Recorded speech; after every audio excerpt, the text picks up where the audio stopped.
This is the story of a man named Stanley. Stanley worked for a company in a big building where he was employee number 427. Employee number 427's job was simple.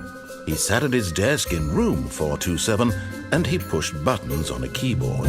Orders came to him through a monitor on his desk, telling him what buttons to push, how long to push them, and in what order.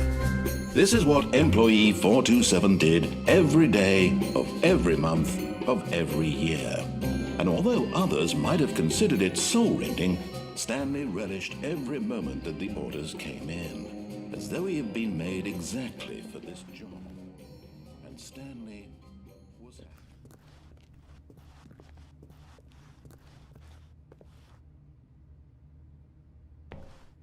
Ever changed Stanley?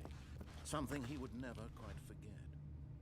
He had been at his desk for nearly an hour when he realized that employee 427 did desk in room 427. Stanley worked for Stanley went around. Stanley stepped into the Stanley just sat around. Stanley walked upstairs. Stanley was in such a rush. Stanley is quite a Stanley for the first. Stanley realized Stanley had never seen Stanley knew the office. Stanley comes. Stanley just. Stanley was. Stanley still. Stanley was making. Stanley.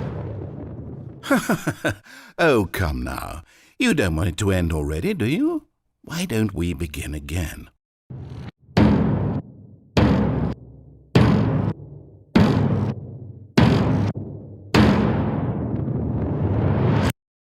Wait, how did you do that?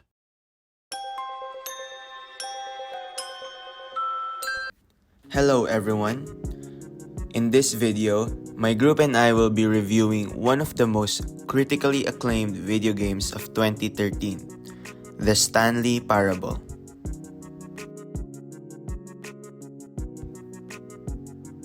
But wait, what is the Stanley Parable? The Stanley Parable is a story-based video game designed and written by developers Davey Redden and William Pugh. The game carries themes such as choice in video games, the relationship between a game creator and player, and predestination/fate. In the game, the player guides a silent protagonist named Stanley. As the story progresses, the player is confronted with diverging pathways. The player may contradict the narrator's directions, which if disobeyed will be then incorporated to the story. Depending on the choices made, the player will encounter different endings before the game resets to the beginning. To accurately review the game, each member of our group will be reviewing the game from different aspects. The first one will be the game artist. This role covers everything from the game's visuals to the different design processes that were used to create the game. This includes concept art, graphics, and overall atmosphere of the game. Secondly, we have the sound designer. This will be about the sound elements used in the game, from the soundtrack, sound effects, and voice acting. Thirdly, we have the level designer. A level designer develops the levels that make up a game, planning the architecture so that it adheres to the game's rules and carries out the gameplay that the game designer has imagined. After that, we have the game programmer. The game programmer deals with everything that has to do with the logic of the game, the mechanics of the game, and overall structure of the game. Lastly, the producer. The producer covers the production methods, scheduling, and marketing that are included in the creation of the game.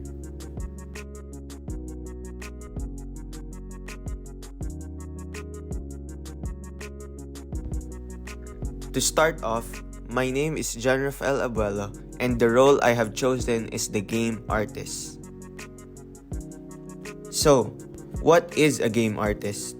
The game artist is in charge of the game's game design. A part of game development is the game art design. It involves developing the artistic components of video games. When making a video game, the pre-production stage is where video game art design starts.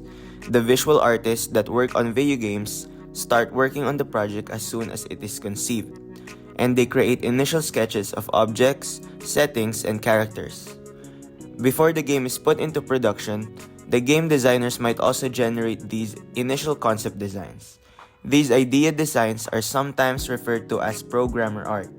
The artists are brought in to use graphic design to bring these concepts to life after the preliminary sketches are finished and the game is ready to move forward.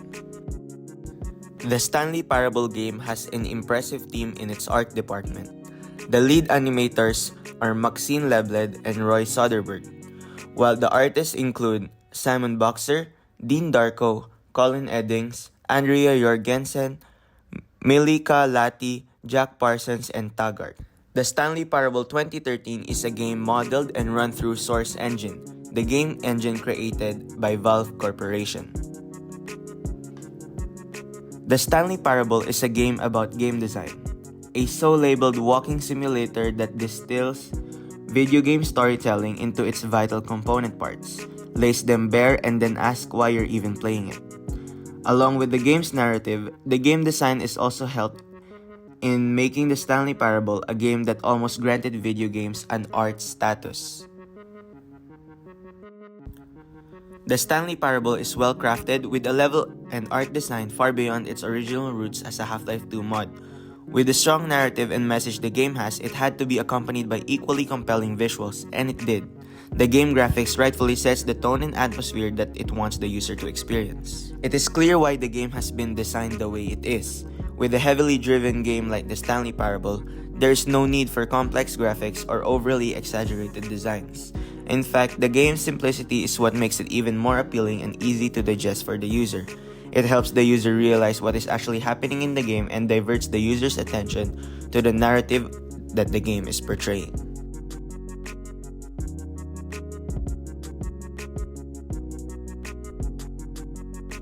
Good day, everyone.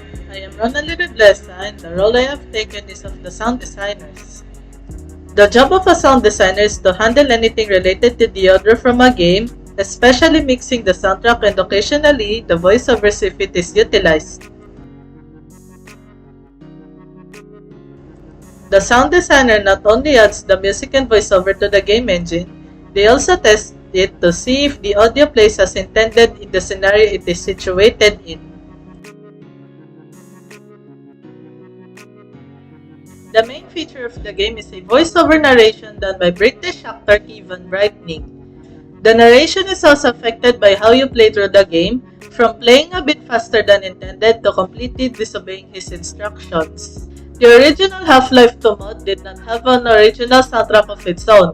Rather, it used songs from either albums or standalone songs from several artists such as Radiohead, Nine Inch Nails, Frank Sinatra, and the American Beauty soundtrack composed by Thomas Newman. The following are the songs used: Everything in Its Right Place by Radiohead from the Kid A album, 6. Ghost 1 from the Ghosts 1 to 4 album by Nine Inch Nails, My Way by Frank Sinatra, Dead Already, and Any Other Name by Thomas Newman from the American Beauty soundtrack. The 2013 standalone remake of the game has received an original soundtrack created by the three composers Blake Robinson, Yanis Ioannidis, and Christian Baker.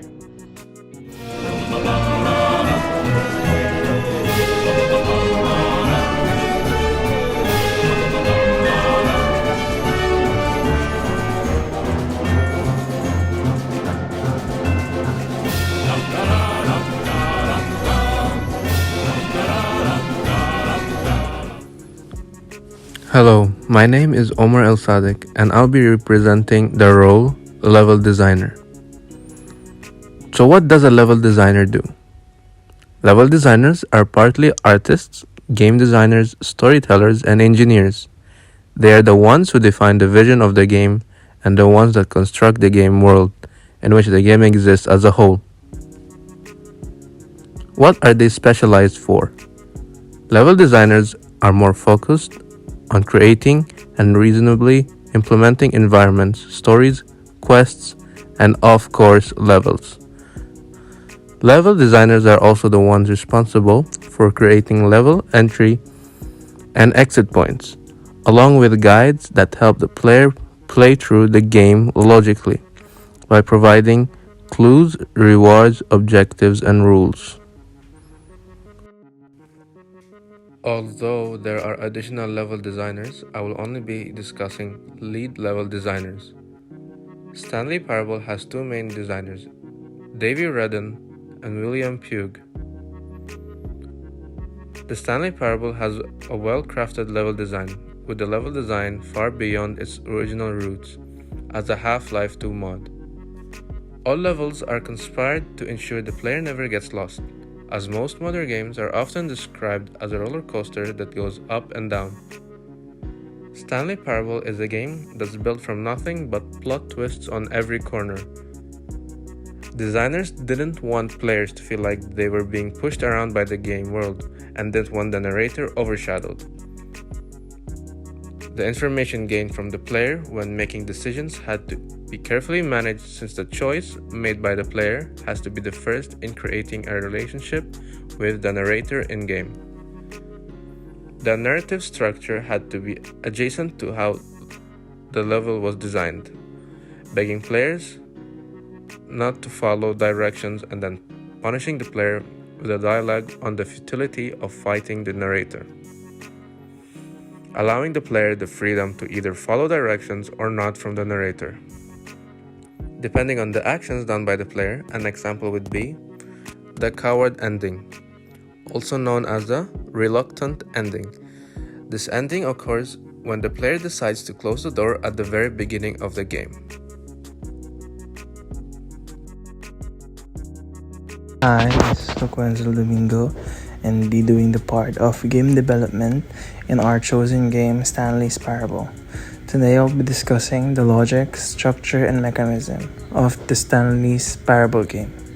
So for the logic, the Stanley's Parable is aspect of the first-person walker genre, which is a collection of games based on genre of minimalism. While there are one-click interaction that open doors, in some cases, or push button with little or no effect at all, the majority of the game is spent walking around corridors. Unlike other examples of the genre, it does not seek to minimize the genre as a whole, but rather a specific aspect of it by transforming what was previously an outside consideration into a physical aspect of the play space. What was once represented by a button on the user interface is now represented literally by branching path. Structure. The Stanley's Parable is less complicated and shorter than Mass Effect. On the fundamental structural level, it has more wiggle room to work with. There are fewer elements to consider for each option presented to the player. True, but it is also an insufficient explanation. Much of the Stanley's Parable has the player threading through the same areas, only in a different context due to the narrator's commentary. After a certain number of choices, the narrator will realize you are a real person and send you back the way you came. Another will require the player to follow a yellow line through the same areas of the office complex where the game is being played in. The narrator repeatedly reminds the player of this fact, just in case they forget. The narrator makes it clear that each path represents something about the concept of choices in the video games, whether he is defined to the end, followed to the letter, or somewhere in between. What it does not do is explain the mechanics of how it happens from the player's point of view, or how it happens as a result of the player selecting one of the game's predetermined options. Every path you walk has been created for a long in advance, a second narrator notes in one reading. Lastly, the mechanism. The Stanley's Parable has generated a lengthy metaphor that reflects on the entire concept of choice in video games. Take the first option introduced in the game, the representation of two doors on the opposite direction of a room, one located on the left and a second on the right. We are given two choices, but both are meaningless. There is nothing to differentiate one door from another. So, the choice lacks context, preventing the player from making an informed decision. Similarly, two buttons on the screen representing two different courses of action are meaningless on their own. This is where the narrator enters in the picture. Good morning, everyone. This is Kurt Iverson, pastor, and my role is producer. As producer, the main focus is on production method, schedules, marketing, and social media campaigns, as well as liaising with fans. These are the main features on which producers are focusing on and should focus on. An important factor on my role would be prior research on the most efficient way to campaign, as per the current social media standards and gaming standards, as well as focusing on schedule management, releasing the game not too quickly as to let people wait for it and want it more, and not releasing it too late, making the people lose interest in the game. Production methods. Inspired by Half-Life 2 mod, the game was made through careful consideration of typical storytelling narratives within video games, while also considering what would happen if the main character were to go against the narrator's wishes. Unlike any other AAA titles, Stanley's Parable was made in consideration to the player's experience, engaging them more in thought-provoking stories, making them have to stop and think instead of simply going through the motions of the games, and also rarely providing answers for what-if questions that each gamer or player may consider. The method in producing the game was to mess with the player's head in every way possible, throwing them off guard or making them think there's an answer and then in the end whisk it away from the players. The game was also made short in order to have the players experience each ending without having them waste their time replaying the game. Schedules. On 30th of July 2011, Stanley's Parable was made as a free modification for Half-Life 2 by Reddit. It was later remade together with Pew using the source engine under the Galactic Cafe Studio. It was also made along with a playable demo instead of a traditional one of having short snippets for the players to see. The remake recreated many of the original mod's choices while having add-ons such as new areas and story pathways, as well as modifying the game's graphics entirely. It was announced and approved via Steam Greenlight in 2011 and was released on 17th October of 2013 for Microsoft Windows. Later updates to the game were added, making it support Mac OS on 19 December 2013 as well as Linux on 9th September 2015. A further expanded edition titled The Stanley's Parable Ultra Deluxe was then made and released on 27 April 2022, making it available on all consoles in addition to previously supported platforms, as well as having additional contents. Marketing and social media campaigns. The Stanley Parable owes its massive success due to its bizarre marketing campaign. It showed nothing of the final game, releasing 5 trailers simultaneously over the course of the game's development, and not even one of them containing any substantial footage of the game. Having an interesting marketing material made it completely irrelevant as long as it sells the game. Their marketing focus was on the creation of content that has its own fun, with essentially 0% of the design aimed at trying to sell the game. The marketing aim was to give the people a reason to talk about the game, making it a huge success for the company. Liaising with fans. According to the fans during an interview, the reason they played the game was due to its engaging storytelling as well as how the game answers the what-if questions each player may consider. There have been players who were considering the same type of questions with the developers when it was in its first phase. This made the game a subject of discussion for all the fans.